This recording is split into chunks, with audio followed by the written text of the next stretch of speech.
भक्तवांछा कल्पतरु करुणा वरुणालय हमारे लाडले गिरिराज जी महाराज जी की प्रत्यक्ष वांगमयी मूर्ति श्रीमद् भागवत महापुराण एवं पूज्य चरण उदासीन पंचायती बड़ा अखाड़ा मुझे लगता है मेरे ध्यान में है। मैं महाराज जी की सेवा में रहता था।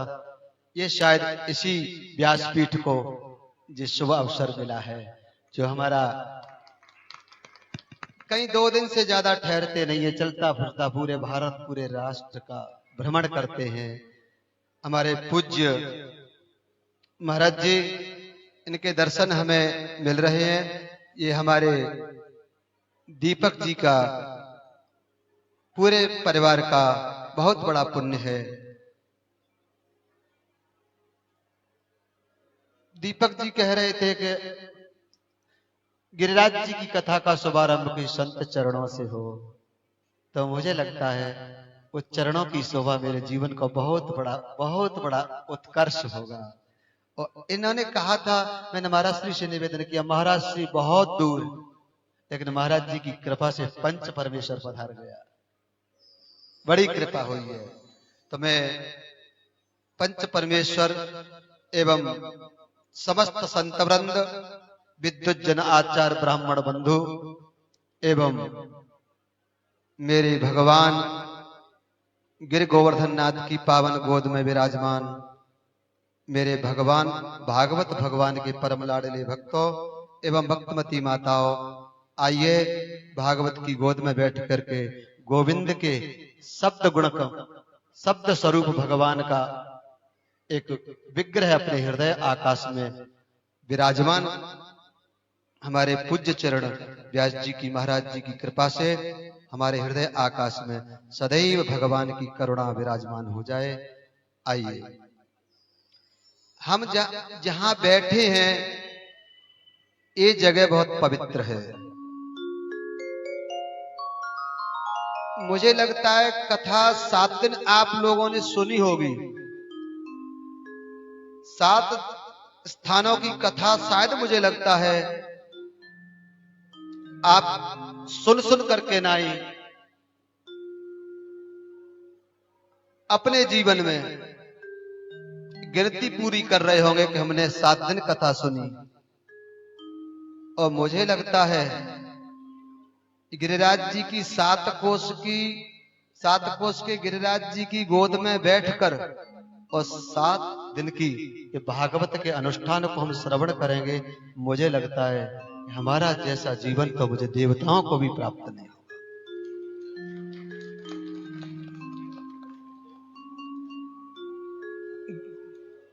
भागवत की गोद में, भागवत के चरणों में, संतों के चरणों में, गिरिराज जी के चरणों में हम बैठे। भगवान की कृपा को समझना है।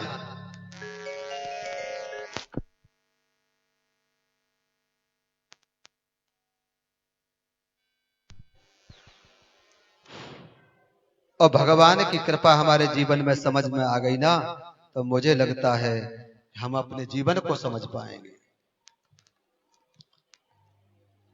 भगवान की, गिरिराज जी की तलहटी, संतों का सानिध्य, गिरिराज जी साक्षात हमें दर्शन दे रहे हैं। आज का तो गिरिराज जी की एक कृपा तो हमको अनुभव में करने लायक है।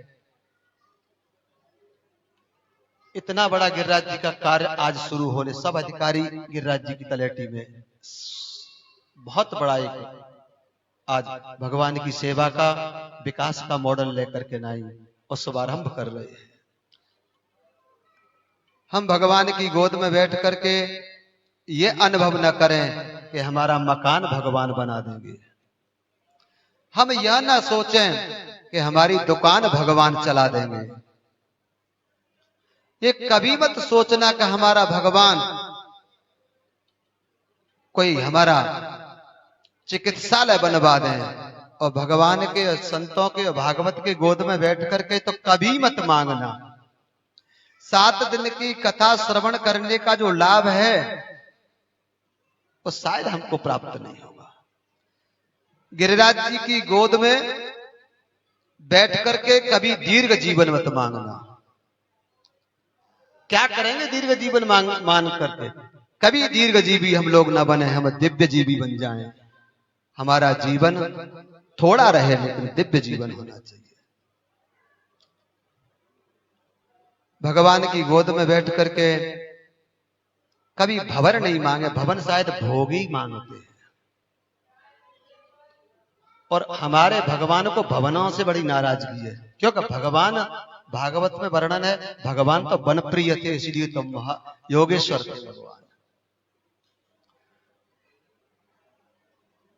जो वन प्रिय होता है वो दिव्य जीवन जीवी होता है। हम दिव्य जीवन प्राप्त करें। भगवान की गोद में बैठ करके तुम एक ही प्रार्थना करें, गोविंद तेरी गोद में आ गए हैं, संतों का आशीर्वाद, सदगुरुओं का आशीर्वाद। एक ही प्रार्थना करते हैं, प्रभु मकान मांगेंगे, बनाएंगे, मकान बना करके हम लोग जो बनते हैं वो बिगड़ जाते हैं। कितने मकान है, इनमें दीवार और दरार दिखती है। भगवान की गोद में बैठ करके यही प्रार्थना करें, भगवान मकान बने या ना बने जीवन में, तेरी गोद में आ गए हैं परमात्मा गोवर्धन नाथ। बस तेरी गोद में आने के बाद बस हमारा जीवन बन जाए, भागवत सफल हो जाएगी। तो मैं आप सब लोगों से निवेदन करूंगा, यहाँ की जो वृक्षावली है, आश्रम में जो वृक्षावली है, मेरा ही नहीं, मेरी भारत माता का पर्यावरण है। पर्यावरण वो है जैसे हम लोग माता जी के सुहाग का विशेष करके ध्यान रखते हैं। जैसे हमारा 16 सुहाग हमारे जीवन का भूषण होता है, वैसे ही हमारी धरती माता जो है, इसका श्रृंगार ये हरियाली है। किसी भी हरियाली को हम छुए ना, प्रयास करें कि हम इस हरियाली से हम अपना जीवन प्राप्त करें। और हम लोगों के रहते हुए माता जी का सुहाग और श्रृंगार उजड़ता है तो मुझे लगता है हम माता के बेटे ही नहीं। तो हम सब लोग ध्यान रखें, सफाई का विशेष कर ध्यान रखें। ये तीर्थ है और यही केवल कूड़े कचड़े का ही ध्यान नहीं, अपने विचार और व्यवहार का भी ध्यान रखें। हमारा विचार जे इस आश्रम का आंगन आपका अपना हृदय है और इस आंगन आपके लिए खुला हुआ है, तो आपका हृदय भी यहाँ के यानी हर वातावरण में खुलेपन से रहे। ये नहीं समझे हमारा परायापन नहीं है, परायापन समाप्त करके हम अपनेपन से रहें। कहीं हमारा भाई भूखा बैठा हुआ है, पहले हम इसको भोजन करा दें, इसके बाद में हम लोग भोजन करें। चाहे हम पड़ोसी को दें, पड़ोसी के कमरे में गंदगी हमारे द्वारा ना जाए, ये कूड़े वाली गंदगी नहीं, हम अनर्गल जो बात करते हैं जिससे जंगलाओं के द्वारा, इन कानों के द्वारा हमारे अंदर में गंदगी जाती है। एक शब्द की कटुता हमारे जीवन में 7 दिन तो कम से कम न रखें। फिर अपनी संपत्ति को ले जाना ग्वालियर में कहीं छोड़ते हो, क्योंकि जी पर्सनल प्रॉपर्टी है आपकी, हमको। तो हम लोग एक प्रार्थना करेंगे, इस आंगन में हम सब लोग आए हैं, तो हमारे आयोजक दीपक मिश्रा जी हैं, जे हमारे भाई नहीं है, ध्यान रखना। ये हमारे लिए भगवान के भक्त हैं। भक्त तो उसको कहते हैं जो धर्म प्रिय होता है। धर्म स्वयं प्रिय नहीं होना चाहिए, धर्म सर्वप्रिय होना चाहिए। तो हम सब लोगों को धर्म से जोड़ने के लिए आए हैं। और धर्म उसका नाम नहीं होता है कि धर्म करने के बाद हमने कपड़ा निचोड़ लिया। धर्म धारण करने, धत्याया धारयते, हम अपने जीवन में धार्मिक बन जाएं और धर्म को धारण कर लेंगे, जब ही धार्मिक बनेंगे। इन्हीं शब्दों के साथ मैं अपनी वाणी को विराम देता हूं और मैं अपने पंच परमेश्वर से प्रार्थना करता हूं। कभी महाराज जी बोलते नहीं हैं, लेकिन महाराज जी अपने विचार और व्यवहार से ही दुनिया को बोलना सिखा देते हैं। ऐसे महापुरुष हैं।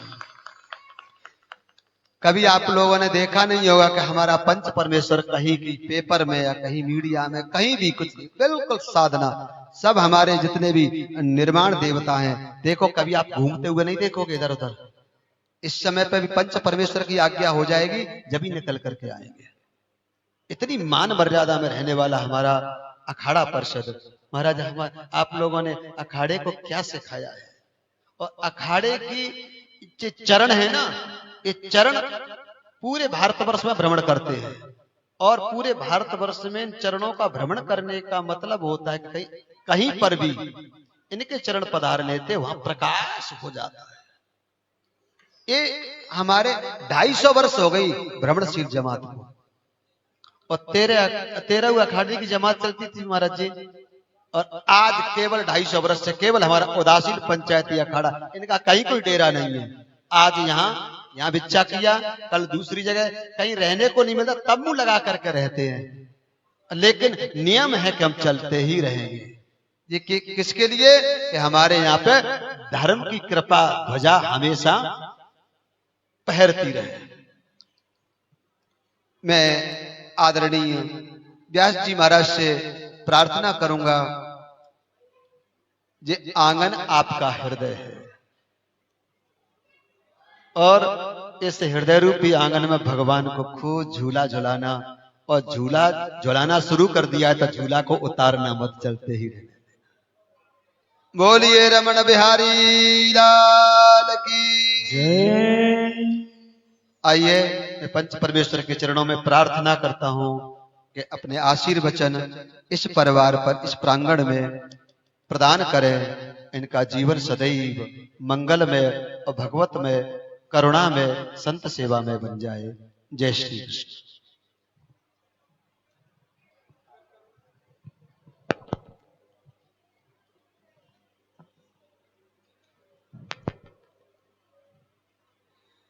सच्चिदानंद रूपाय विश्वोत्पत्त्यादि हेतवे तापत्रय विनाशाय श्रीकृष्णाय वयं नमः। श्रीकृष्णाय वयं नमः। गुरुर्ब्रह्मा गुरुर्विष्णु गुरुर्देवो महेश्वरः गुरुः साक्षात् परब्रह्म तस्मै श्री गुरवे नमः। आदौ देवकी देवगर्भजननम् गोपीगृहे वर्धनम् मायापूतनजीवतापहरणम् गोवर्धनोद्धारणम् कंसच्छेदनकौरवादिहननम् कुन्तीसुतापालनम् एतद्भागवतम् पुराणकथितम् श्रीकृष्णलीलामृतम् श्रीकृष्णलीलामृतम्। आज परम पावन बेला में पवित्र नव संवत्सर के प्रारंभ काल में, पवित्र मास वैशाख मास कृष्ण पक्ष के प्रारंभ काल में हम सभी शुभ संकल्प लेकर के यहाँ एकत्रित हुए हैं। इस परम शुभ संकल्प में एकत्रित होते हुए हम सभी के दर्शन कर रहे हैं, सभी को वंदन करते हैं। सर्वप्रथम हमारे अखंड अद्वैत सत्स्वरूप प्रकाश पुंज भूत श्री गोला साहिब श्री पंचायती अखाड़ा बड़ा उदासीन निर्वाण भ्रमणशील जमात के परम सम्माननीय, परम आदरणीय, वयोवृद्ध, ज्ञान वृद्ध, तपोवृद्ध पूज्य महाराज श्री को वंदन करते हुए हमारे समक्ष विराजमान परम सम्माननीय, परम आदरणीय, परम पूज्य व्यास रूप रूपाय विष्णवे प्रभ विष्णवे नमः समस्त भूतानाम आदि भूताय भूभृते। ऐसे व्यास रूप श्री शर्मा जी मिश्रा जी, श्री मिश्रा जी को वंदन करते हुए व्यास गादी पर विराजमान हैं। व्यास गादी हमारे यहाँ सर्वश्रेष्ठ है, सर्वोत्कृष्ट है। व्यास गादी से बड़ा कोई नहीं है। व्यास गादी पर जो भी विराजमान है वो वंदनीय होता है, सर्व वंदनीय। तो इस रूप में व्यास रूप रूपाय पूज्य व्यास जी को वंदन करते हुए, भागवत भगवान को वंदन करते हुए और हमारे परम आदरणीय परम सम्माननीय हमारे गुरु भ्राता श्री रमरेती शाखा, रमरेती आश्रम की शाखा गोवर्धन में यहाँ भागवत का आयोजन हो रहा है। ये बड़ा ही उत्तम है। देश की दृष्टि से, काल की दृष्टि से साक्षात हम लोग श्री गोवर्धन की तलहटी में बैठ करके भगवत कथा का श्रवण करेंगे। समक्ष सामने ही भगवान गोवर्धन नाथ हैं और हमारे पृष्ठ पीछे भी श्रीनाथ जी महाराज हम सबको ऊंचा हाथ करके आशीर्वाद दे रहे हैं कि आप खूब खूब आपका जीवन मंगलमय हो, खूब कथा सुनो और कथा के द्वारा अपना कल्याण करो। तो पीछे भगवान, पीछे भी हमारे ठाकुर जी हैं और आगे भी ठाकुर जी हैं। हम बड़े सौभाग्यशाली हैं। और समक्ष भगवान व्यास भगवान ही हैं, भागवत भगवान हैं। भागवत की बड़ी महिमा है, जिसके लिए शुभ संकल्प हुआ। यजमान परिवार बड़ा ही सराहनीय है। सत्कर्म करने के लिए बड़ा प्रयास करना पड़ता है। ऐसे नहीं ये लोग और कहते हैं कि लो भागवत का आयोजन हो गया, चलो वहां सम्मिलित है। बहुत पहले शुभ संकल्प, फिर उनको जो संकल्प हुए हैं उनके पालन करने में, योजना बनाने में कितना श्रम करना पड़ता है, समय देना पड़ता है, कितना सोचना पड़ता है। तो भागवत का आयोजन और जिन्होंने किया है, इतने प्रयास पूर्वक भगवान उनका मंगल करें और उनके मंगल के साथ में सबका मंगल हो, ऐसी कामना करते हैं। भागवत भगवान, भा का अर्थ होता है भक्ति, गा का अर्थ है ज्ञान, वा का अर्थ है वैराग्य और ता का अर्थ है त्याग। श्रीमद् भागवत कथा के श्रवण से हमारे ज्ञान, वैराग्य और भक्ति और त्याग परिपुष्ट होते हैं जीव के। यही चारों हैं जीव को सशक्त करने के लिए, संसार में रहते हुए अपने आप संसार के समग्र कार्य करते हुए अपना कल्याण करने के लिए। ये चारों चाहिए, भक्ति भी चाहिए, ज्ञान भी चाहिए। जाने बिन होय प्रतीति, बिन प्रतीति होय नहीं प्रीति। जब तक हम किसी को पहचानेंगे नहीं कि ये अपना है, ये हमारा हितकर है, तब तक उस वस्तु या व्यक्ति के प्रति हमारा प्यार नहीं होगा, राग नहीं होगा। तो ज्ञान जरूरी है और वैराग्य भी जरूरी है। जो हमारे हित में नहीं है, जो हमारे अनुकूल नहीं है, जिससे हमारा कल्याण नहीं होगा, उससे अलग हटने का नाम वैराग्य है। तो भक्ति, ज्ञान, वैराग्य और त्याग। और भागवत आप लोग सुनोगे, इसमें ये चारों ही, कुछ महापुरुष, कुछ कथाएं ऐसी हैं जो ज्ञान प्रधान हैं, कुछ भक्ति प्रधान हैं, कुछ वैराग्य प्रधान हैं और कुछ त्याग प्रधान है। प्रहलाद आदि ये सब भक्ति प्रधान है। तो भक्ति और ज्ञान और वैराग्य, ये चारों अभिवृद्धि को प्राप्त हों, यही भागवत का फल है। तो सच्चिदानंद रूपाय विश्वोत्पत्त्यादि। किसी ने पूछा भैया भगवान को भजो, तो कहते भगवान को भजें। कौन है भगवान, कैसा है, क्या नाम है? तो श्री कृष्ण है। श्री कृष्ण कैसा है? सच्चिद आनंद स्वरूप है। और उतना ही नहीं, विश्वोत्पत्त्यादि हेतवे, ये अखिल ब्रह्मांड का जो उत्पत्ति और संहार का जो हेतु है, कारण है, वो परमात्मा ही करता है, उत्पत्ति और संहार। ये हम लोग कोई 2-4 पौधे लगा देते, लेकिन अनंत अनंत ये जंगलों में अनंत अनंत वृक्ष पौधे होते हैं, कौन लगाता है, कौन पानी देता है, कौन सींचता है, तो वो ही करता है। तो ऐसे सच्चिदानंद रूपाय विश्वोत्पत्त्यादि हेतवे, और वो कैसे है, तापत्रय विनाशाय, जीव के तीनों प्रकार के तापों को समन करते हैं। जो जीव के तीनों प्रकार के तापों को समन करे वही कृष्ण है, और उस कृष्ण को हम भजें, उस कृष्ण को हम सुने, उस कृष्ण को हम गाएं, उसके सामने नाचें, आनंद लें, यही भागवत। तो अभी हम ज्यादा समय ना लेते हुए हम आपके बीच में वो दीवाल नहीं बनना चाहते, तो अभी श्री व्यास जी के श्रीमुख से अमृत में भागवत कथा का हम लोग रसपान करेंगे।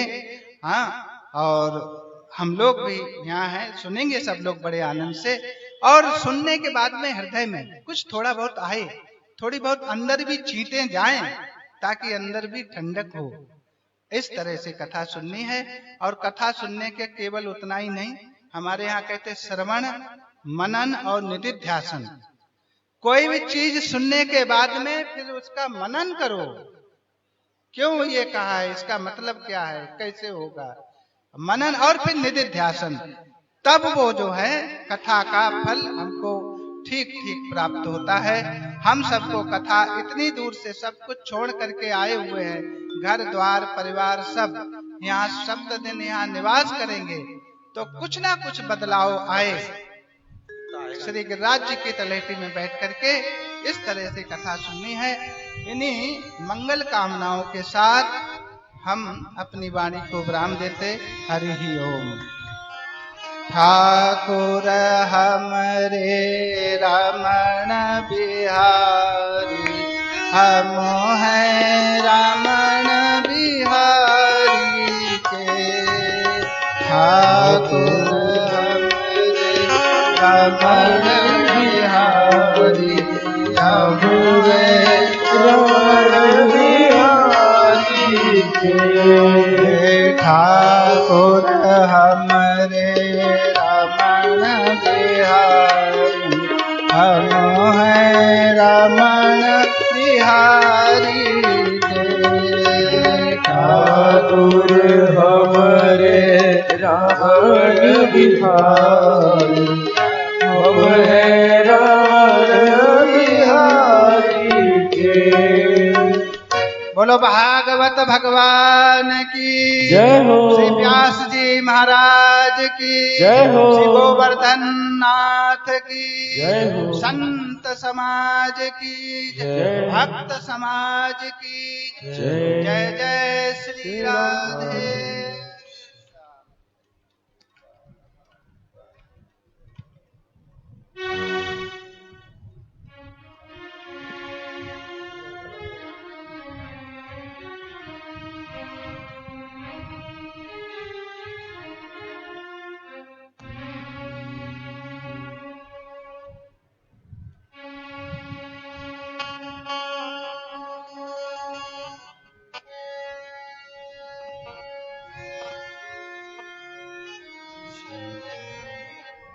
गिरिराज धरण की, श्री वल्लभाधीश की, श्री गोसाई परम दयाल की, श्याम सुंदर श्री महारानी की, भागवत भगवान की, सरस्वती मात की, खेड़ापति सरकार की, काशी विश्वनाथ भगवान की, गौरा महारानी की, श्री गणेश जी महाराज की, संत सद्गुरुदेव गौ माता की, चिंता संतान हंतारो यत्पदानुरेणवा श्रियनं तनीजचार्यानं प्रणमामि मुहुर्मुहुः। यदनुग्रहतो जन्तुः सर्वदुःखातिगो भवेत् तमं सर्वदा वन्दे श्रीमद्वल्लभनन्दनम्। अज्ञानतिमिरागास्य ज्ञानजयशलाकया चक्षुरुन्मीलितेन तस्मै श्रीगुरवे नमः। नमामि हृदये शेषे लीलाचरद्देशयनं लक्ष्मीसहस्रलाम्बिः सविमानं कलानिधिं। चतुर्भीष्व त्रिविस्तवा षड्विधायके सु पंचदा हृदये। भूल गोपाल कृष्ण भगवान की, श्री कृष्ण गोविंद हरे मुरारी, हे नाथ नारायण वासुदेवा। श्री कृष्ण गोविंद हरे मुरारी, हे नाथ नारायण वासुदेवा। श्री कृष्ण गोविंद हरे मुरारी, हे नाथ नारायण वासुदेवा। श्री कृष्ण गोविंद हरे मुरारी, हे नाथ नारायण वासुदेवा। हे नाथ नारायण वासुदेवा, हे नाथ नारायण वासुदेवा, हे नाथ नारायण वासुदेवा, हे नाथ नारायण वासुदेवा। हे नाथ नारायण वासुदेव, हे नाथ नारायण वासुदेव, हे नाथ नारायण वासुदेवा, हे नाथ नारायण वासुदेवा। गोपाल कृष्ण भगवान की गौ गोवर्धन नाथ की, संत समाज की जय। जय जय श्री राम, जय जय श्री राम, जय जय श्री राम। श्रीमद् भागवत ज्ञान गंगा यज्ञ महोत्सव में विराजमान गोवर्धन नाथ जी के पावन चरणारविंद के इस सुंदर काशीनाश्रम में भागवत के मध्य आशीर्वाद देने के लिए पधारे श्री परम पूज्य दुर्गादास जी महाराज श्री पंचायती उदासीन अखाड़ा बड़ा अखाड़ा, श्री परम पूज्य अद्वैतानंद जी महाराज जी पंचायती उदासीन बड़ा अखाड़ा, श्री गोवर्धन नाथ जी के इस पावन क्षेत्र की पावन धरा का सुंदर ये आश्रम, जिस आश्रम का सुंदर भार हमारे श्री हरिओम बाबा जी महाराज जी के माथे है। रमन वृत्ति से आप जुड़े हुए हैं और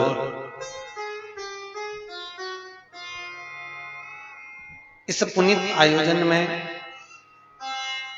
संतों की टोली, संत समाज, ब्राह्मण जन, विद्वत जन सभी के पावन चरणारविंद को नमन करता हूं, प्रणाम करता हूं। श्री हरिओम बाबा भी बता रहे थे कि पंचायती उदासीन बड़ा अखाड़ा का ये एक क्रम है कि नगर नगर में जाना और धर्म की ध्वजा को फहराना। इसलिए शायद तुलसीदास बाबा ने अपनी चौपाइयों में लिखा कि दुनिया के लोग अगर गंगा भी नहीं जा सकते तो संत तो चलती फिरती वो तीर्थ है, वो गंगा है कि कहीं ना कहीं पहुंचकर जो जा भी नहीं सकता संत वहां पहुंचकर अपने चरणारविंद रखकर स्वयं गंगा को लाकर दर्शन करा देते हैं। ऐसे संतों का आगमन हमारे बीच में हुआ है। शर्मा परिवार बड़ा किस्मत वाला है, भाग्यशाली है। दीपक भैया, आपके माता पिता बड़े भाग्यशाली हैं।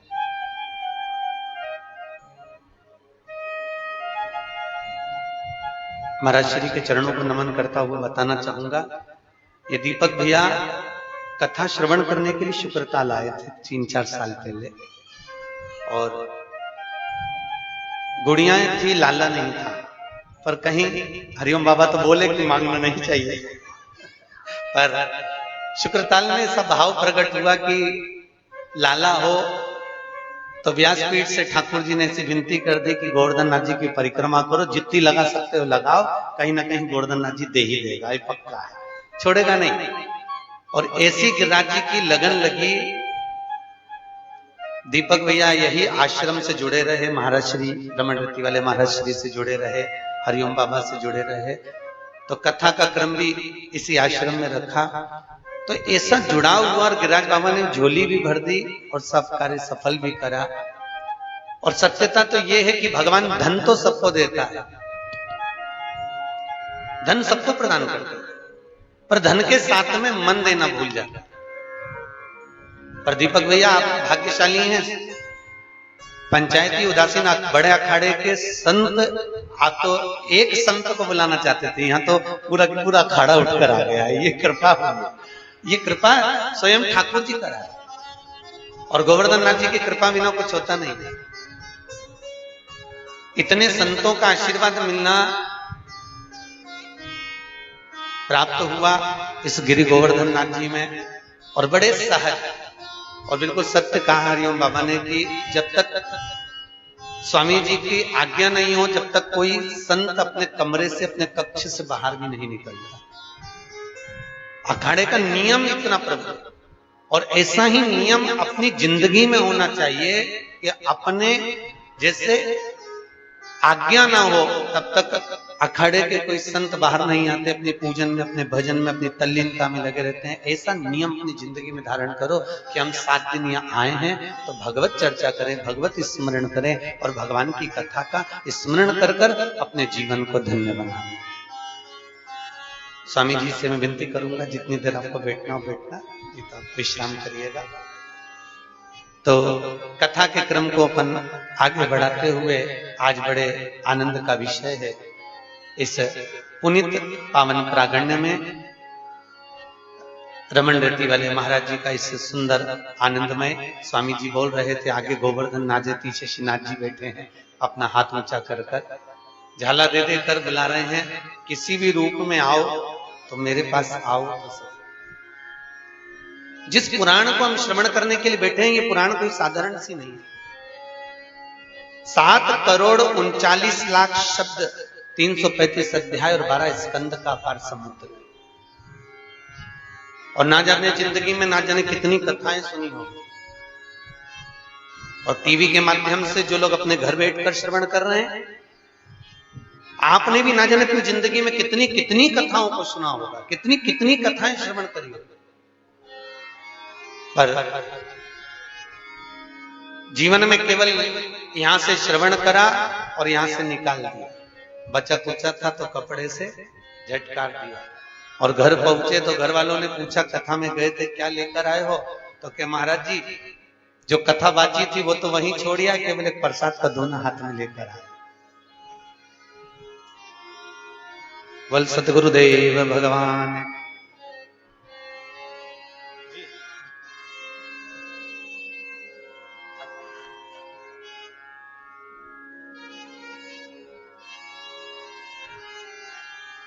अपने जीवन में हम कथा को उतारे।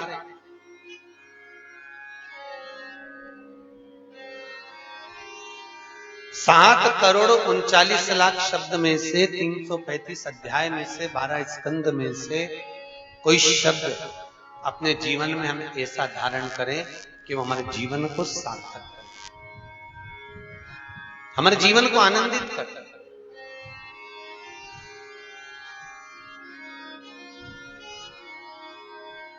चौरासी लाख योनियों को काटते काटते मनुष्य देह मिला है और मनुष्य देह पाने का सबसे मुख्य जो आनंद है वो केवल एक परमात्मा का भजन है, केवल परमात्मा।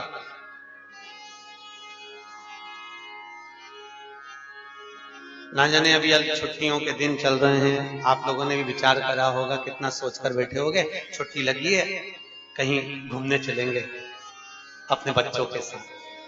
पर ठाकुर जी ने ऐसी कृपा करी नहीं, कहां जाना कि गोवर्धन जी की तलेटी में चलो, कथा श्रवण करो, अपने जीवन को आनंदित करो, भगवत चर्चा करो,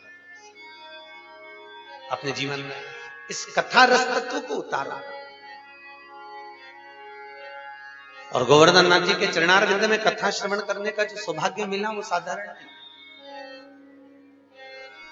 भगवान इसी गोवर्धन पर्वत की तलहटी में आकर गिरिराज बाबा के सम्मुख में गौओं को चराते, बंसी का नाद करते और गोपियों को भगवान बंसी की धुन पर बुलाते और नृत्य करते।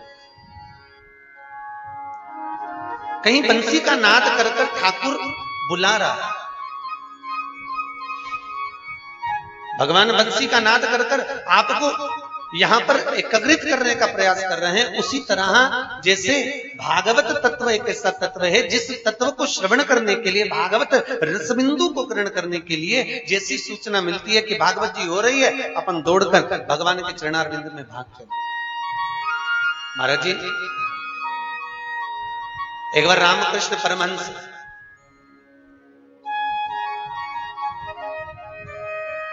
श्री रामकृष्ण परमहंस जी, किसी ने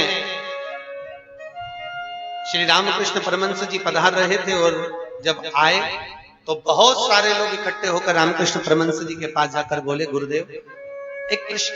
कि क्या प्रश्न है? गुरुदेव हमारा प्रश्न केवल इतना सा है कि भगवान की बंसी में ऐसा क्या था कि आधी रात को भगवान बंसी बजाते थे और गोपियां अपना घर छोड़कर, परिवार छोड़कर, कुटुंब छोड़कर भगवान की बंसी की धुन सुनकर भगवान के साथ रास करने चली जाती। आखिर भगवान की बंसी में ऐसा क्या था? रामकृष्ण परमहंस जी ने कहा, भैया देखो भगवान की बंसी में क्या था ये अगर आपको सुनना है तो रात के 2 बजे सब यमुना जी के घाट पर आ जाओ, मैं सबको सुना दूंगा कि भगवान की बंसी में ऐसा क्या था। ठीक है। अब पूछना, प्रश्न करने वाले थे मात्र 15 लोग और उत्तर सुनने वाले पहुंच गए 1500 लोग। केवल उत्तर सुनना, प्रश्न 15 लोगों ने करा था, उत्तर 1500 लोग सुनने जाते। और 1500 लोग उत्तर सुनने के लिए जब पहुंचे, भारी भीड़ लगी यमुना जी के घाट पर, भारी भीड़ और ढेर लोग, जहां तहां जनता ही जनता, उत्तर सुनने वाले ढेर। 2 बज गई, रामकृष्ण परमहंस जी नहीं आए और 2:30 बज गई पर रामकृष्ण परमहंस जी नहीं आए।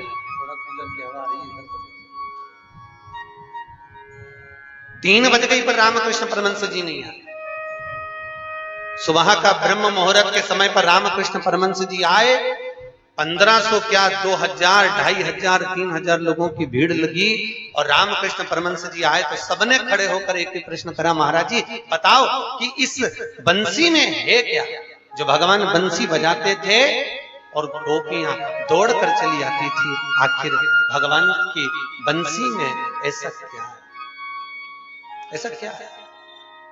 तब रामकृष्ण परमहंस जी ने कहा, सुनो, मुझे ये नहीं मालूम कि भगवान की बंसी में क्या है, पर आज भी उनकी बंसी में दम तो है, इसलिए तुम 2 बजे रात से यमुना जी के घाट पर बैठे हुए हो। ये कुछ तो है, पर मुझे भी नहीं मालूम कि वो क्या है।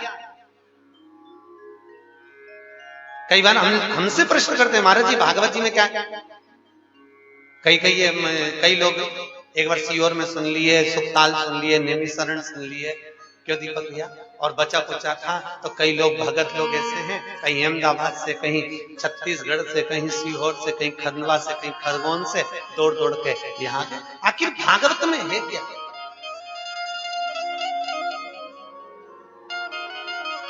इसमें है क्या ऐसा जो दौड़ दौड़ के लोग कथा के अंदर पहुंच जाते हैं? 3 घंटे कहीं सुनी, 4 घंटा कहीं सुनी, 5 घंटा कहीं सुनी, फिर आगे कथा में बैठ गए, फिर कथा सुनी, फिर कथा में आकर बैठ गए, और वो भी 3 घंटा एक आसन से एक जैसे टकटकी लगाकर, वो भी चुप। ये 15 मिनट चुप नहीं बैठे घर पे, 5 मिनट बिना मोबाइल के नहीं रह सकते। ये भी भारी बीमारी है, बहुत 15 मिनट नहीं रह सकता।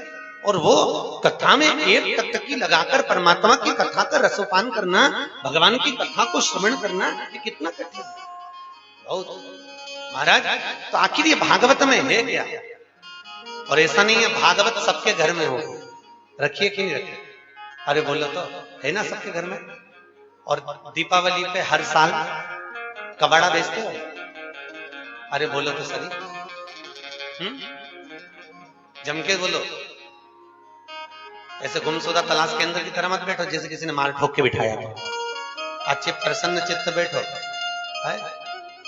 भगवान के यहाँ पर आए हो तो थोड़ा अच्छे दिखना चाहिए। किसी के यहाँ जाओ ना तो चेहरे पे प्रसन्नता रहना चाहिए। मालूम पड़े किसी के यहाँ गए, बहन के घर गए और बहन के यहाँ जाकर सोफे पे एकदम धमक के और 4 घंटे तक एक जैसी बैठी रही और बहन बात कर रही, क्यों जीजी कैसी आई? अरे आई कैसे? कुछ बोले ही नहीं तो बहन को अच्छा लगेगा क्या? अरे बोलो तो सही, बहन भी सोचे काय को आ गई, इससे तो घर ही रहती तो अच्छी थी। काय भाई तो गिरिराज जी के दरवाजे पर आयो, गोवर्धन नाथ जी के चरणारविंद में आयो, भागवत कथा को सुनने के लिए आयो। और गोवर्धन नाथ जी का चरणारविंद ब्रज की रज मतलब भगवान का घर, और भगवान के घर में अगर आए हो तो प्रसन्न रहना। और प्रसन्न रहना ऐसे मुंह उतार के मत रहना, भगवान को भी लगेगा मुंह उतार के बैठी रहती है, इससे तो घर में अच्छी थी, काय को आ गई यहाँ फालतू के टाइम बर्बाद करने पहुंच गई। प्रसन्न रहो। 7,39,00,000 शब्द श्रीमद् भागवत के हैं।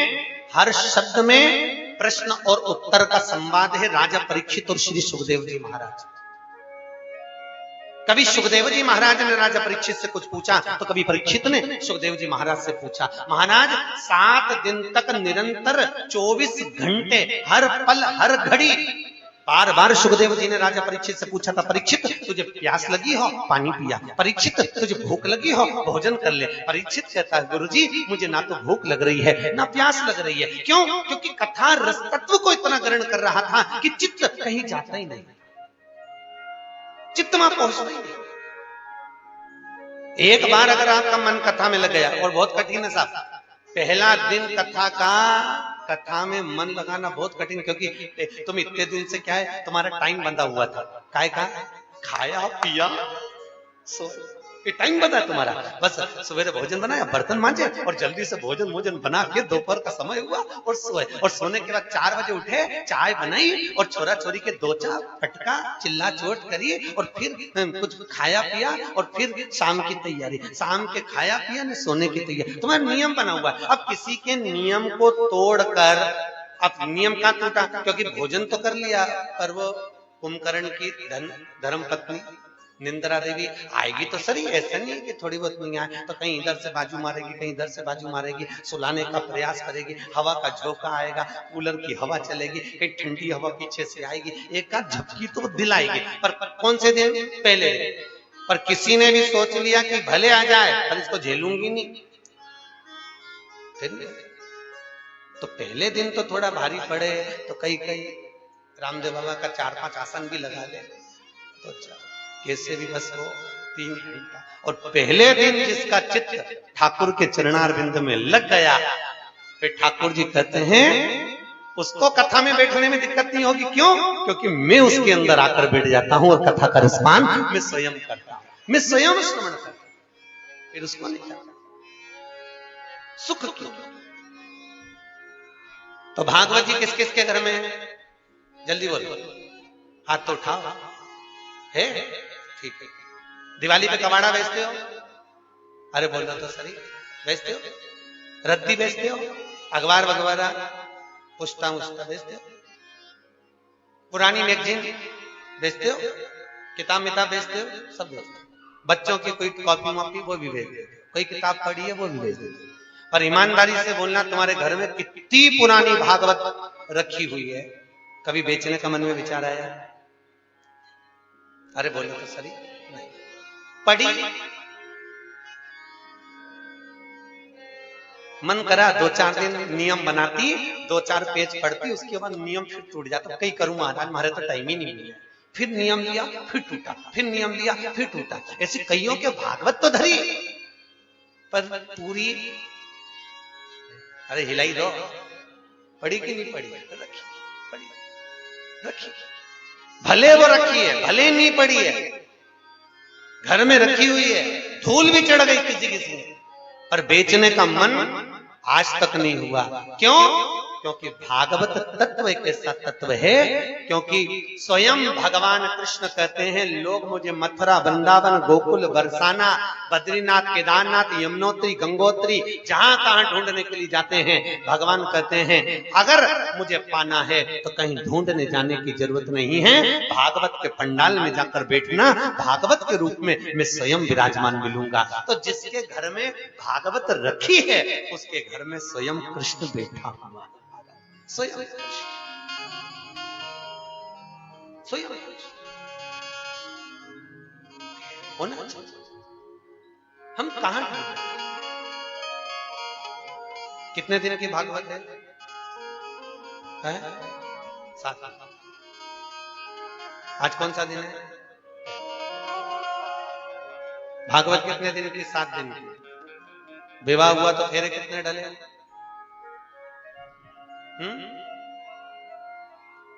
ईमानदारी से बोलो। 7। शास्त्रीय संगीत के सुर कितने? 7। अपना जन्म कितने दिनों में हुआ? 7। कोई रविवार को, कोई सोमवार को, कोई मंगल, कोई बुध, कोई गुरु, कोई शुक्र, कोई शनि। मरोगे कितने दिन में? 7 दिन। अलग से तो कोई दिन अपने लिए बनेगा नहीं। विवाह 7 दिन का, 7 भावर विवाह की, कथा 7 दिन की, जन्म 7 दिन में, मृत्यु 7 दिन की। गोवर्धन पर्वत कितने कोस का? 7 कोस का। भगवान कृष्ण ने जब पर्वत को उठाया तो भगवान की उम्र कितनी थी?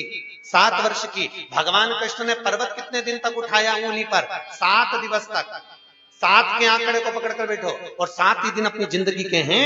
रविवार को जन्म हुआ, सोमवार को बड़े हुए, मंगलवार को ब्याह हुआ, बुधवार को बच्चे हुए, गुरुवार को बीमार पड़े, शुक्रवार को हॉस्पिटल गए, शनिवार को सीताराम हो। अब भजन कौन से दिन करोगे वो विचार करके, कथा कौन से दिन सुनोगे वो मन में भाव रखिए कि हम श्रवण कौन से दिन निकल, दिन जाते हैं।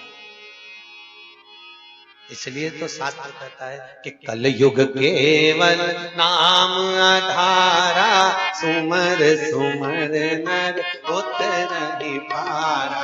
कलयुग केवल नाम आधारा, सुमर सुमर नर उतर पारा। ओ कलयुग केवल नाम आधारा, सुमर सुमर नर उतर पारा।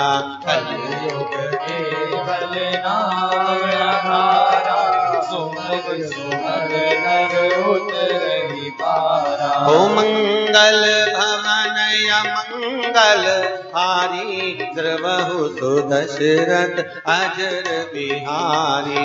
मंगल भवन या मंगल हारी, द्रवहु सुदशरथ अजर बिहारी। ओ श्री राम जय राम जय जय राम, श्री राम जय राम जय जय राम, श्री राम जय राम जय राम, जय जय राम। महाराज कलिकाल में केवल एक भगवान का भजन ही मूल है। जपो, जपाओ और जपते रहो, खूब। बड़ी मुश्किल से मिला है मनुष्य, बहुत मुश्किल से, बड़ी कठिनता से प्राप्त हुआ है। गिरिराज बाबा के चरणारविंद, गोवर्धन नाथ जी की तलहटी और ये काशीनाश्रम, ये प्रभु कृपा से। महाराज एक शब्द भी भागवत का, एक श्लोक भी भागवत का, एक अक्षर श्रीमद् भागवत, अगर पूरी कथा को हम श्रवण नहीं भी कर सकते तो श्री से चालू होकर उसको पूरा पढ़ लीजिए। श्रीमद् भागवत, श्री से तू कहीं भाग मत, पीछा नहीं छोड़ेगा निश्चित। कहां सुन रहे हो कथा? गिरिराज जी के चरणों में। भगवान कृष्ण जब मेरे ठाकुर जी के चरणारविंद में बाण लगा और मेरे कृष्ण के चरणों में बाण लगा, उससे पहले भगवान कृष्ण ने ये वामंग स्वरूप भागवत को अपने हृदय से प्रकट किया और हृदय से भागवत जी को प्रकट कर कर उद्धव जी के हाथ में दिया। उद्धव, ये भागवत ले जाओ। उद्धव कहने लगा, इस भागवत को कहां लेकर जाऊं? उद्धव, ये भागवत लेकर जा। और सुन उद्धव, मेरे चरणारविंद में बाण लगा है, मेरे प्राण छूटेंगे और मेरे प्राण छूटने पर मेरा पूरा कुल, क्योंकि भगवान के जाने से पहले भगवान का पूरा परिवार भगवान ने अपने धाम में भेज दिया, पूरा मेरा पूरा परिवार चले गया। पर उद्धव, मेरी 16,108 रानियां, ये मेरे बैकुंठ नहीं जा रही, ये मेरे धाम नहीं जा रही। उद्धव, ये मेरी 16,108 रानियां ये इस भूमंडल पर रहेंगी। और सुन, तो उद्धव जी ने पूछा, कृष्ण ये तो बताओ कि तुमने सारे द्वारकापुर वासियों को बैकुंठ भेज दिया, पूरे द्वारकापुर वासियों को अपने धाम में भेज दिया, गौलोक धाम में भेज दिया, फिर अपनी इन धर्म पत्नियों को क्यों नहीं भेजा? तो भगवान कृष्ण कहते हैं, उद्धव, मैं अपनी धर्म पत्नियों को बैकुंठ इसलिए नहीं भेजा, गौलोक धाम इसलिए नहीं भेजा, क्योंकि रुक्मणी को सुंदरता का अहंकार था, सत्यभामा को सुंदरता का अहंकार था, मित्रवृंदा को अपनी लक्ष्मी का अहंकार था, जामवंती को अपने वैभव का, वीरता का अहंकार था। मेरी 16,108 रानियों में कुछ ना कुछ अभिमान भरा हुआ। और याद रखना, इन रानियों में कुछ ना कुछ अभिमान है, और अभिमान होने के कारण मैं इनको अपने धाम नहीं भेज सकता। अहंकार में 3 गए, धन, वैभव और वंश, ना मानो तो देख लो रावण, कौरव और कंस, इनको मैं भेज नहीं सकता। इनको अभिमान बहुत है, इसलिए मैं इनको भेजूंगा। फिर एक काम करो उद्धव, इनको मैं तो नहीं भेज सकता, पर यह पक्का है उद्धव, तुम जब ये भागवत लेकर जाओगे, मेरी इन रानियों को तुम गोवर्धन नाथ जी की तलहटी में बैठकर, कहां पर? गोवर्धन नाथ जी की तलहटी में बैठकर कथा अगर श्रवण करा दोगे तो ये सारी की सारी मेरे धाम में पहुंच जाए। ये सब मेरे पास है। गिरिराज बाबा की तलहटी में बैठकर कथा सुनने का सबसे बड़ा पुण्य ये है कि अगर कोई पापी से पापी जीव भटक भी रहा, कोई भटक रहा, एक माता जी अंदर आकर पूछ रही थी, गुरुजी भागवत जी सुनने से ये बताओ कि ससुराल वाला कुल तरता है कि मायके वाला कुल भी तरता है? और देखो माताओं का प्रेम देखो। तो हमने कहा जी एक बात सुन,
श्री कृष्ण गोविंद हरे मुरारी, हे नाथ नारायण वासुदेव। श्री कृष्ण गोविंद हरे मुरारी, हे नाथ नारायण वासुदेव। हे नाथ नारायण वासुदेव, हे नाथ नारायण वासुदेव।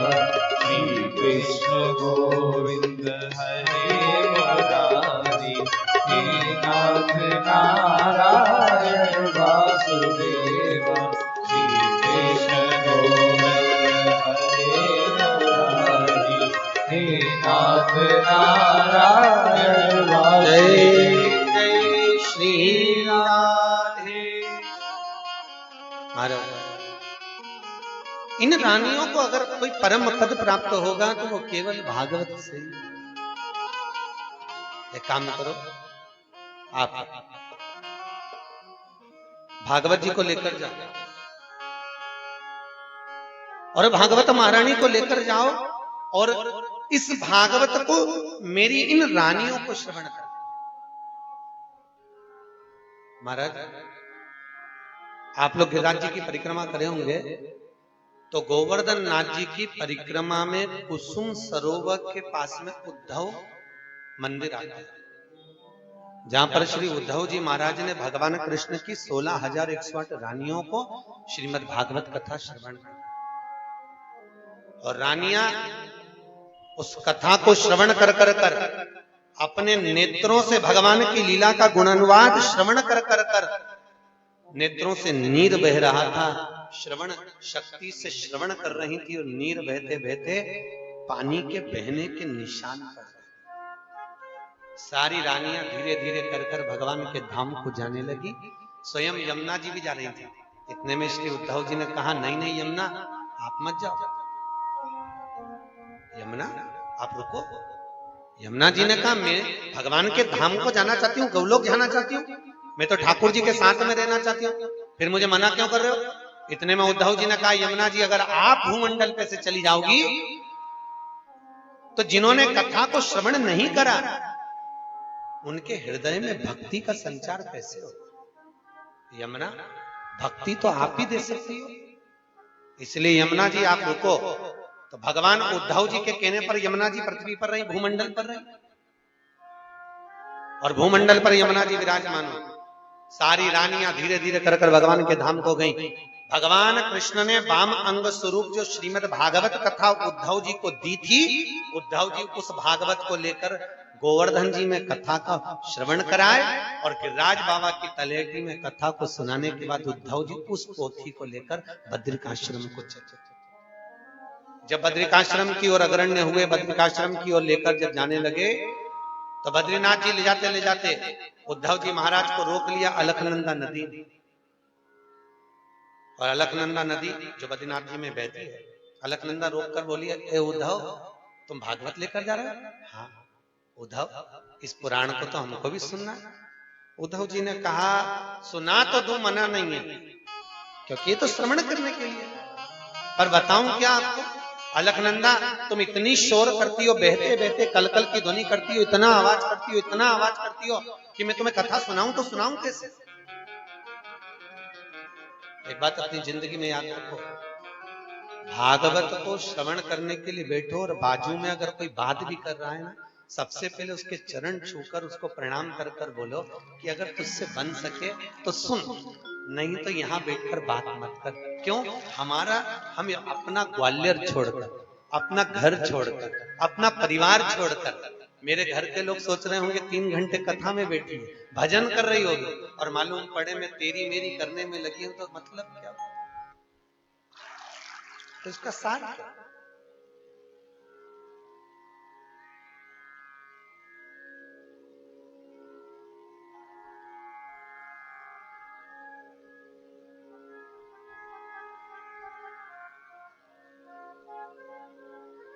फिर भजन का सार्थक कहां होगा? अगर कोई निंदा भी कर रहा है, कोई बात भी कर रहा है, इसलिए हमारे यहां कहते हैं ना, महाराज कि भजन कर भरी जवानी में बुढ़ापा। महाराज फिर कोई भजन होना नहीं है, स्मरण होना नहीं। बुढ़ापे में आंखें फूटेगी, दर्शन कर नहीं पाएगी।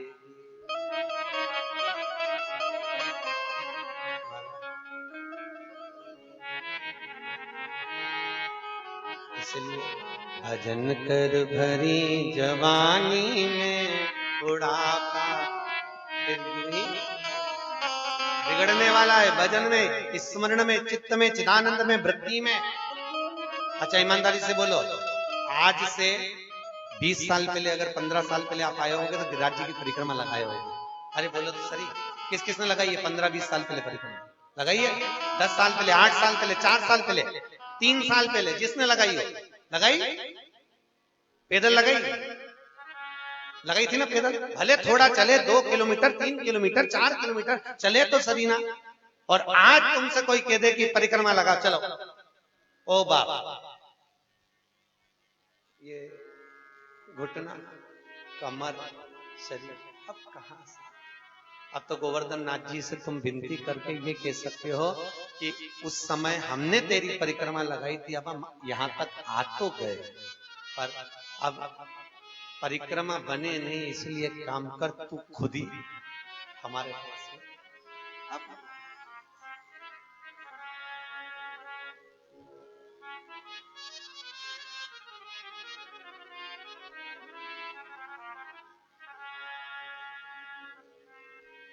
भजन कर भरी जवानी में बुढ़ापा किसने देखा है? भजन कर भरी जवानी में बुढ़ापा किसने देखा है? भजन कर भरी जवानी में बुढ़ापा किसने देखा है? दोनों हाथों से। कर भरी जवानी में बुढ़ापा किसने देखा? एक बात सुन लो, परम पूज्य श्री डोंगरे जी महाराज इंदौर में कथा करने आए थे और श्री रामचंद्र डोंगरे जी महाराज ने कथा में कहा था दोनों हाथों से भजन में ताली बजाना चाहिए कथा में। तो किसी ने खड़े होकर पूछा था महाराज जी ताली बजाने से होता क्या है? परम पूज्य डोंगरे जी महाराज ने बोला था ताली बजाने से पाप निकल जाता है। तो किसी ने पूछा डोंगरे जी महाराज से, महाराज जी ये बताओ पाप जाता किधर है? डोंगरे जी महाराज बोले जो ताली नहीं बजाता उसमें भरा जाता है। इसलिए निवेदन है ट्रांसफर करते रहना, इधर का पाप उधर घुस जाए, उससे अच्छा दोनों हाथों से पड़ोसन जितनी तेज ताली बजाए उससे दुगनी आवाज तुम्हारी आना चाहिए। भजन कर भरी जवानी में बुढ़ापा किसने देखा? भजन कर भरी जवानी में बुढ़ापा किसने देखा है? भजन कर भरी जवानी में बुढ़ापा किसने देखा है? भजन कर भरी जवानी में बोलो काकी, बुढ़ापा किसने देखा है? बुढ़ापा किसने देखा है? बुढ़ापा किसने देखा है? बुढ़ापा किसने देखा है? बुढ़ापा किसने देखा है? बुढ़ापा किसने बुढ़ापा किसने देखा है? बुढ़ापा किसने देखा है? बुढ़ापा किसने देखा है? भजन कर भरी जवानी में बुढ़ापा किसने देखा है? भजन कर भरी जवानी में बुढ़ापा किसने देखा है? बोलो काका जी प्रेम से।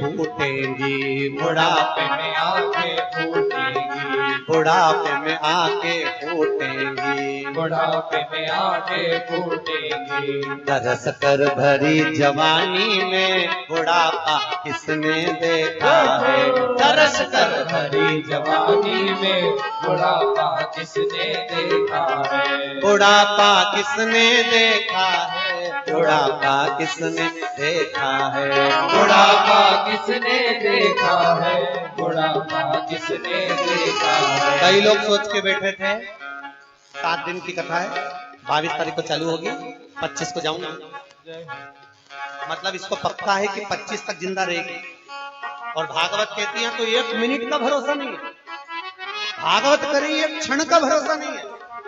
व्यक्ति कब कैसा कहां चले जाए जीवन का क्या भरोसा। और सोच के बेटी 26 को जाऊंगी, 22 से 28 तक कथा है, और 26 से पहले निपट गई तो फिर भजन कर भरी जवानी में बुढ़ापा किसने देखा है, भजन कर भरी जवानी में बुढ़ापा किसने देखा है, भजन कर भरी जवानी में बुढ़ापा किसने देखा है, भजन कर भरी जवानी में बुढ़ापा किसने देखा है, बुढ़ापे में टांगे टूटेगी, बुढ़ापे में टांगे झुकेंगी, बुढ़ापे में घुटना टूटेगा, बुढ़ापे में घुटना दुखेगा, तीरथ कर भरी जवानी में बुढ़ापा किसने देखा है, तीरथ कर भरी जवानी में बुढ़ापा किसने देखा है, तीरथ कर भरी जवानी में बुढ़ापा किसने देखा है, तीरथ कर भरी जवानी में बुढ़ापा किसने देखा है, बुढ़ापा किसने देखा है, बुढ़ापा किसने देखा है, बुढ़ापा किसने देखा है, बुढ़ापा किसने देखा है, बुढ़ापा किसने देखा है, बुढ़ापा किसने देखा है, बुढ़ापा किसने देखा है, बुढ़ापा किसने देखा है, भजन कर भरी जवानी में बुढ़ापा किसने देखा है, भजन कर भरी जवानी में बुढ़ापा किसने देखा है, भजन कर भरी जवानी में बुढ़ापा किसने देखा है, भजन कर भरी जवानी में बुढ़ापा किसने देखा है। जय जय श्री राम। दोनों हाथ उठाकर जरा जम के बोले राधे। क्या ला दे, आवाज नहीं आई है। दीन बंधु दयालु दया कीजिए, जो दोनों हाथ उठा के जम के राधे राधे नहीं बोले उसको 7 दिन बाद उठा लीजिए, 7 दिन के बीच में नहीं। राधे कितने बढ़िया बोले ना, पक्का है तो जाएगा क्या बोलने में। यहाँ तो एक ही नाम पुकारा जाता है, लोग गोवर्धन आकर वृंदावन आकर कृष्ण नहीं बोलते, क्या बोलते हैं, भगवान कृष्ण को भी चक्कर आ जाते हैं यहाँ पर आके सोच के। बताओ, राज्य हमारा, गांव हमारा, और नाम किसका। इसीलिए लोगों ने भजन बनाया, प्रभु आपकी कृपा से सब काम हो रहा है। सबसे पहले कन्हैया जी ने गाया था, राधे आपकी कृपा से। हमारा तो बस केवल गांव है, बाकी का नाम तो तुम्हारा। भजन चित्त महाराज उद्धव जी महाराज श्रीमद् भागवत को लेकर बद्रिकाश्रम जा रहे हैं, और बीच में अलखनंदा कर रही है कि हमको कथा सुनो। भगवान ने कहा कथा सुनाएंगे, पक्का है, पर शोर करती हो तो हम कथा कैसे सुनाएं। अलकनंदा नदी कहती है मैं मौन हो जाऊंगी, आप कथा कहिए। और महाराज बद्रिकाश्रम जाते जाते बीच मार्ग में उत्तर काशी से जब आगे बढ़ोगे तो बीच में उद्धव शिला आती है। जिस उद्धव शिला के पास में अलकनंदा नदी मौन हो गई, चुप हो गई, और केवल कथा सुनी, केवल कथा। हमें श्रवण करना, हमें केवल धारण करना, हमें कुछ और नहीं चाहिए। महाराज कथा रस तत्व को हमें ग्रहण करना, और जितनी देर मिल जाए, आधी में पुनियाद, हमें एक क्षण की भी अगर कथा मिल रही है इस गोवर्धन नाथ जी की तलहेटी में, हमको मात्र एक क्षण की भी कथा मिल रही है तो बहुत बहुत बहुत।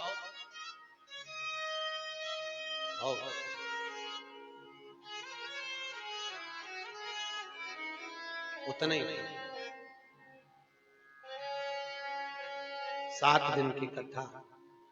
और जिस कथा को केवल आप नहीं सुन रहे, आपको याद होना चाहिए कि जब द्वारका में भगवान कृष्ण की बड़ी मां रोहिणी काकी आई थी,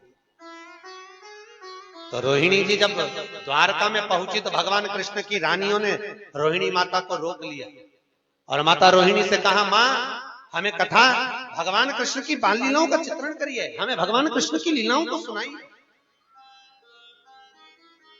तो रोहिणी जी बोली, हम कथा कहें और मान लो अगर कृष्ण ने गोपियों का चरित्र सुन लिया तो उसकी तो आंखों में जल भर जाए। रोहिणी जी कहती हैं, हम हमारे लाला को रोता हुआ नहीं देख सकते। हम अगर कथा कहें, हम अगर बोले और हमारा लाला रोए तो हम वो कथा नहीं कहना चाहते। हमारा ठाकुर हम रोता हुआ नहीं देख सकते। तो इतने में भगवान कृष्ण की रानियों ने कहा, आप कथा तो कहो, हम सुभद्रा जी को बाहर खड़ा कर देते। भगवान कृष्ण की बहन सुभद्रा बाहर दरवाजे पर खड़ा कर कहा, आप कथा क्यों? सुभद्रा जी बाहर खड़ी हुई हैं, हम उनको खड़ा कर दिए, अंदर नहीं आने देंगे। और जैसे ही अगर कृष्ण आएंगे भी तो सुभद्रा जी ताली बजा देगी, तो अपन कथा को रोक देंगे। आप कहिए, कथा चालू करो। और माता रोहिणी ने जब कथा कहना प्रारंभ करी, सुभद्रा जी कथा में इतनी डूब गई, पीछे से कब कृष्ण और बलराम आ गए, पास में आकर खड़े हो गए और कथा को सुनते हुए 10वें स्कंद के गोपी चरित्र की ओर जब अग्रणी हो गए, मेरा कन्हैया दोनों हाथों से आंसुओं को पोंछता रहा, पोंछता रहा।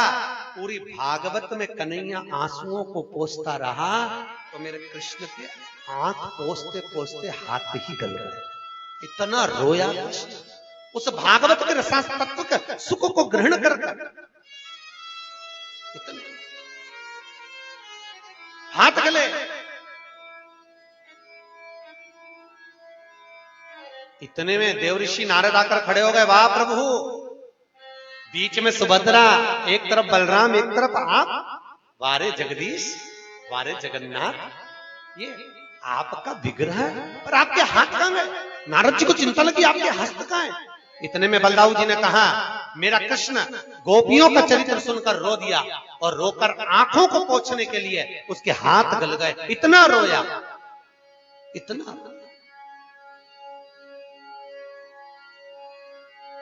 प्रभु, नारद जी कह रहे हैं, आप इतने वियोग में अगर रोए हो तो आपके इस वियोग मूर्ति का दर्शन दुनिया के लोगों को होना चाहिए। इस मूर्त के दर्शन से आपकी भक्ति प्राप्त हो। भगवान कहते हैं, तो चिंता मत कर नारद, सुभद्रा, बलराम और जगन्नाथ, इन तीनों की मूर्ति का दर्शन जगदीश में होगा। उसमें हस्त कमल के दर्शन नहीं होंगे, हाथ छुपे होंगे, क्योंकि उन हाथों से मैंने गोपियों के वियोग में अपने आंसुओं को पोंछा। आप लोग जगन्नाथ गए हो? कभी जगदीश गए होगे तो जगन्नाथपुरी में आपने देखा होगा, ठाकुर जी के हस्तकमल नजर नहीं है, हस्तकमल नहीं। वो वियोग में इतना रोया है, इतना। गोपियों का वियोग सहन नहीं कर पाए। महाराज, एक भक्त और भगवान दोनों का मिलन एक ऐसा होता है कि भक्त बिना भगवान नहीं और भगवान के बिना भक्त नहीं, और रह नहीं पाता, रहना कठिन है।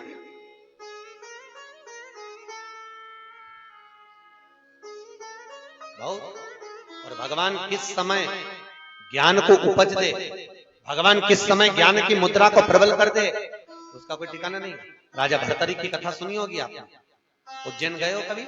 उज्जैन में राजा भर्तरी की गुफा में अगर आप लोग गए होंगे तो राजा भर्तरी की कथा सुनना। राजा भर्तरी विक्रमादित्य का भाई था। एक मां के पुत्र था विक्रमादित्य और दूसरे भाई का, दूसरी माता का पुत्र। एक मां का पुत्र विक्रमादित्य है तो दूसरी मां का पुत्र राजा भर्तरी है। अब कहोगे महाराज भर्तरी राजा, वो तो संत थे राजा भर्तरी, उनकी तो गुफाएं, उन्होंने तो तप करा, उन्होंने तो साधना करी, उन्होंने तो स्मरण करा और भगवान की इतनी भक्ति करी कि स्वयं भगवान उनको दर्शन देने के लिए पधारे। फिर भर्तरी ने राजा होकर अपना राज्य क्यों त्याग दिया? और राजा तो राजा भर्तरी, विक्रमादित्य छोटे थे, राजा भर्तरी बड़ा था। अगर पिता के बाद में कोई सिंहासन पर बैठता तो राजा भर्तरी बैठा था। राजा भर्तरी अपने सिंहासन पर बैठा, और राजा भर्तरी जब सिंहासन पर बैठा, पूरी सत्ता उसकी थी। धर्म पत्नियां थी राजा भर्तरी की, और धर्म पत्नियां राजा भर्तरी की। पर एक बार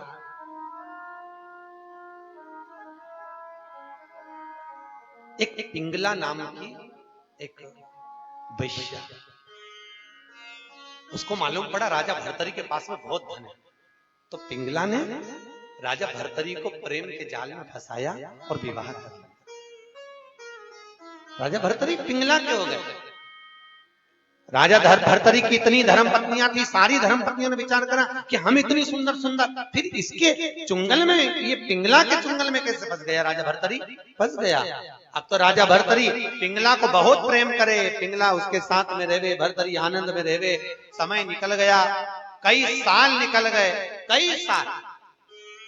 और आज राजा भर्तरी के दरवाजे पर गुरु गोरखनाथ आ गए, और गुरु गोरखनाथ जब पधारे, राजा भर्तरी संतों का बड़ा सम्मान करता था, आदर करता था। और गुरु गोरखनाथ जैसे ही आए, संतों का आदर करने वाला भर्तरी उठकर खड़ा हो गया, और राजा भर्तरी उठकर खड़े हुए आदरणीय गोरखनाथ जी को आमंत्रित करा, आइए प्रभु मेरे राज्य में आइए। गोरखनाथ जी आए, खूब सेवा करी, खूब आदर करा, खूब सम्मान करा। गुरु गोरखनाथ खूब अलमस्त हुए। जाते जाते गोरखनाथ जी ने राजा भर्तरी के मन को देखकर कहा, इतना सुंदर राजा, इतना आनंदित राजा, इतनी सेवा करने वाला राजा, इसको तो अमर होना चाहिए, इसको मरना नहीं चाहिए, अमर हो, जिंदगी भर जीवित रहे, सुंदर बना रहे, जवान बना रहे, कभी बूढ़ा ना हो। तो एक फल गुरु गोरखनाथ ने अपनी झोली में से निकाला, राजा भर्तरी को दे दिया, ले फल तू खा। भर्तरी इस फल को खाएगा तो कभी बूढ़ा नहीं होएगा, जवान बने रहेगा, सुंदर बने रहेगा, कभी बुजुर्ग नहीं होगा, और संतों की सेवा करता रहेगा। ले ये फल। राजा भर्तरी फल लेकर गया, तो राजा भर्तरी को लगा कि फल मुझे दिया, पर मैं सुंदर बना रहूं, मैं जवान बना रहूं, और मेरी वो कौन, अरे जम के तो बोलो, क्या नाम है उसका बेश्या था? पिंगला। अगर ये पिंगला बूढ़ी हो जाएगी तो मेरी जवानी किस काम की, मेरी सुंदरता किस काम की? एक काम करता हूं, ये फल मैं पिंगला को दे देता हूं। अपनी सारी रानियों को छोड़कर राजा भर्तरी ने फल ले जाकर पिंगला को दे दिया। पिंगला फल ली। पिंगला से कहा, पिंगला ये वो फल है जिसको खा लेगी तो तू जवान बनी रहेगी, कभी बूढ़ी नहीं होगी, कभी बूढ़ी नहीं होगी।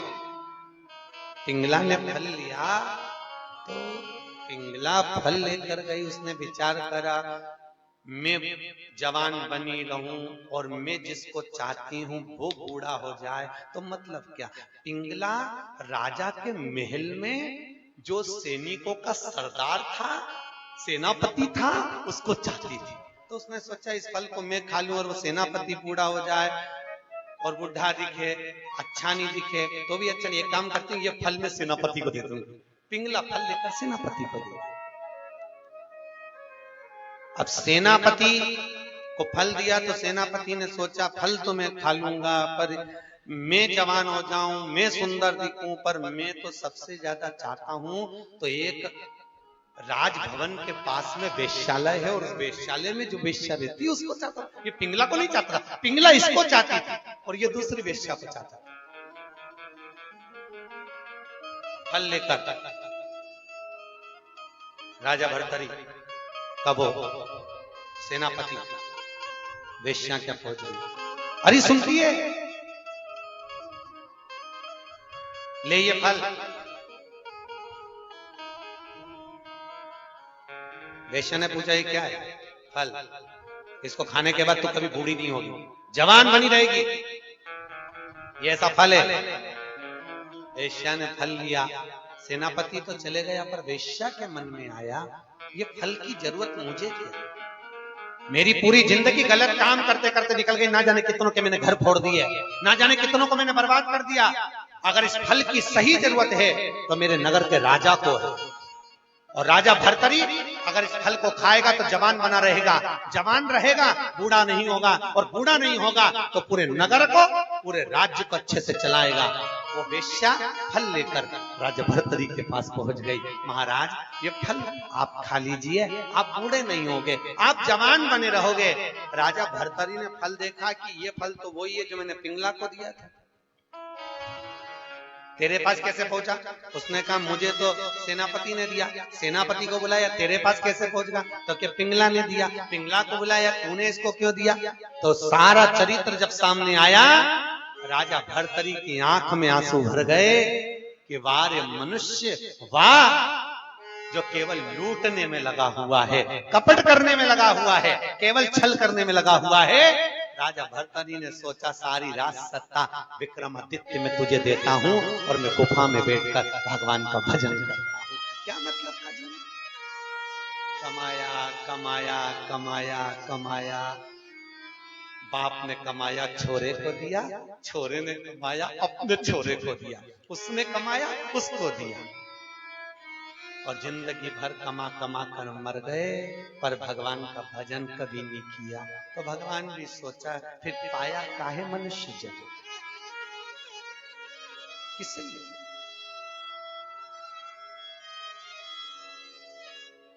क्यों जन्म? पूरी जिंदगी जोड़ा, आखिरी में अरे बोलो तो यहीं छोड़ा। और कितना लाड़ प्यार, माताओं का प्रेम देखो। बच्चा जरा सा कहीं गया, कहां गया दिख नहीं रहा, कहां चले गया, उसने रोटी खाई कि नहीं, उसने पानी पिया कि नहीं पिया। और बच्चों को पाल पोस बड़ा करने के बाद धन जायदाद सत्ता सब कुछ दी, सब कुछ, सब कुछ। पहले का समय और आज का समय, पहले का बच्चा एक 5 रुपए माँ देकर भेज दे, और 5 रुपए क्या, ये 98 1 रुपए देकर भेज दे, बाजार से लिया, और 1 रुपया अगर घूम जाए तो मम्मी आते सी दोस्ती दिखी, अरे 1 रुपया कहाँ पटका, फिर दिया, कहाँ पटका, फिर दिया, फिर दिया। और उसके बाद भी बच्चा माता पिता से डरता था और माता पिता के सामने कुछ बात नहीं कहता था। और एक आज का जमाना, बेटा 10,000 का मोबाइल फोड़ कर दिया जाए तो भी मम्मी से कहते मम्मी मेरा मोबाइल फूट गया, मम्मी के कोई बात नहीं पापा दूसरा दिला देंगे, और पापा चिल्लाए तो बेटा कहते अरे यार पापा। तो बाप भी मुंह देख के यार मैं तेरा, तू औलाद में और तू मुझको यार कह रहा है, कितना कितना। बहुत अच्छी बात है दीपक भैया, आप जो कथा करा रहे हो ना, बहुत अच्छा सा, बहुत आनंद, बहुत बढ़िया। कई लोग सोचते हैं कथा करवाएंगे आन दो बुढ़ापा, बहुत लोग बैठते हैं, बहुत लोग बहुत मिलते हैं महाराज जी, दीपक भैया बहुत मिलते हैं, और सब कहते हैं गुरुजी बस कथा करवाऊंगा करवाऊंगा करवाऊंगा। और सोच सोच के थोड़ा अच्छा समय आ जाए, अच्छा थोड़ा और अच्छा, फिर और जीवन का क्या ठिकाना। श्वास रुक जाएगी चलते चलते, शम्मा बुझ जाएगी जलते जलते, दम निकल जाएगा रोशनी का, क्या भरोसा है इस जिंदगी, क्या भरोसा। कराइए कथा, स्मरण भजन चित्त। महाराज दीपक भैया आपके पिताजी की मेरे को याद है, आदरणीय स्वर्गीय श्री लक्ष्मी नारायण जी शर्मा। दीपक भैया ने कहा था गुरुजी पिताजी का बड़ा मन है, खूब अच्छे से करना है कथा, खूब अच्छे से, खूब अच्छे से करना है, खूब। फिर किसने देखा था समय? महाराज कुछ समय पहले ही देवलोक गमन हुआ, मन था पर संकल्प था, इसलिए आज ये पूरा हो रहा। जीवन का कोई ठिकाना नहीं, अपने हाथों से कर लिया सो काम है, भज लिया सो नाम है, और दे लिया सो दान है। अपने हाथों से सत्कर्म करते हुए चलो, भजन। कई लोग वो गाते हैं, ज्योत से ज्योत जलाते चलो, प्रेम की गंगा पाते चलो, प्रेम की गंगा बहाते चलो। दोनों हाथों से ज्योत से ज्योत जलाते चलो, ज्योत से ज्योत जलाते चलो, प्रेम की गंगा बहाते चलो, प्रेम की गंगा बहाते चलो।